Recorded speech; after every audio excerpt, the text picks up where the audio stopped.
kamar da kuke gani ga su nan sun gwada 0.25 da su baka MB 250. Wannan tsari yana da matuƙar amfani sosai, ya kamata.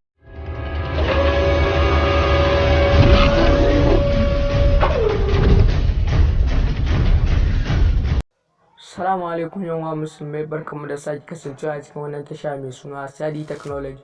Kada ka manta, idan yau ne farkon zuwan ka cikin wannan tasha, ka danna mana alamar subscribe, dan bidiyon ya burge ka danna mana alamar like. A yau mun kawo muku wato wani sirri da ke kan layin MTN, amma wannan sirri zallan wanda suke tsarin M+ ne, su ne za su ci riban wannan tsari. Wani tsari ne wanda MTN suka kawo shi, wanda duk wanda yake tsarin MTN Force ya kamata ce san wannan tsari, saboda idan ka san wannan tsari zai taimake ka sosai da sosai, kuma za ka ji daɗin wannan tsari saboda hanya ce mai sauƙi da zai baka damar ka siya data. Idan ka sa kati MTN suna baka point, to ba kowa bane ya san amfanin wannan point ɗin. A yau kun kawo muku bidiyo akan wannan point ɗin da yadda za ka duba balance ɗinka, ka duba idan kana da data ka siya wannan point ɗin, za ka iya ka siya data da shi. Idan kana da point 50 za su ba ka siya data da wannan point ɗin, wato 40 MB.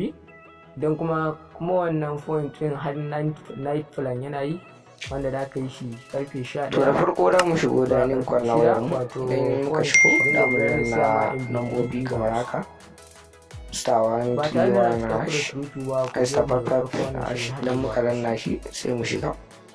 Idan muna sacin zai kawo mana fuska kamar haka, kamar yadda kuke gani muna tsarin MTN Plus. Sai mu duba wannan point ɗin *406#. Idan muka zaɓi layin zai kawo mai, idan ya sacin kaɗan ya kawo mana fuska kamar haka. Idan ya gama sacin da mu zaɓi wato number 7. Idan muka zaɓi number 7 ne mu danna OK.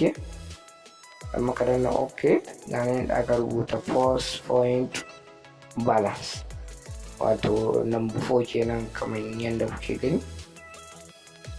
Wannan number 4 ɗin shi da ku danna sai mu shiga. Idan muka danna number 4 zai dan mana satin kaɗan sai kawo mana fuska kamar haka. Kamar yadda kuke gani ya gwada mana ba mu da data, amma kai idan dai kana da data, idan ka duba da ka gani za su gwada ma guda nawa kake da shi, kana da shi ko baka da shi. To yanzu bari mu gwada muku yadda ake aiki da shi. *131#. Idan muka danna sai mu zaɓi wannan layin da muke so. Idan ya kawo mana fuska kamar haka sai mu zaɓa wato number 1 inda ake siyan data na MTN.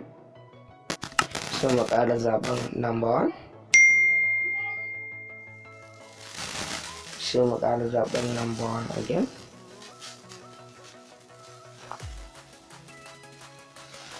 Sai mu zaɓi number 2. Idan baka zaɓi number 2 ba ka sa number 1, za su siya maka na auto ne, wanda daga zaran ka sa data za su na siya ma wannan data da kuɗinka. To ga yadda aka sa force point, wato number 1 da ka iya siya da kuɗi, number 2 da ka iya siya da point ɗinka. Sai ka zaɓi number 2 ka siya da wannan kuɗinka, da wannan point ɗinka kenan. Za mu zaɓi number 2. In muka zaɓi number 2 kamar yadda kuke gani sun gwada mana ba mu da data da za mu siya wannan, ba mu da point da za mu siya data da wannan tsari kenan. Kuma har yau da mu gwada muku yadda ake amfani da na night plan, don wannan tsarin shi ma har night plan yana yi.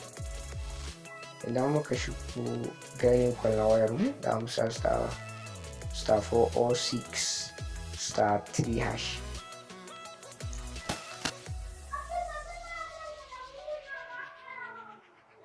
Idan ya gama sacin ya shigo da mu zaɓi number 1. Sai mu zaɓa wannan da wannan point mu kenan. Sai mu zaɓa number 2, shi ne da mu siya da point mu kenan. Idan dai kana da wannan point sai ka gwada ka gani. sai mu zaɓi number 2. Idan muka zaɓi number 2 kamar da kuke gani ga su nan sun gwada 4.25 da su baka MB 250. Wannan tsari yana da matuƙar amfani sosai, ya kamata a ce kowa ya san wannan tsari, duk wanda yake layin MTN Post domin ya ci wannan garaɓasa. Idan yau ne farkon zuwa ka cikin wani tasha, ka danna mana alamar subscribe, ka danna mana alamar like. Mun gode da kasance.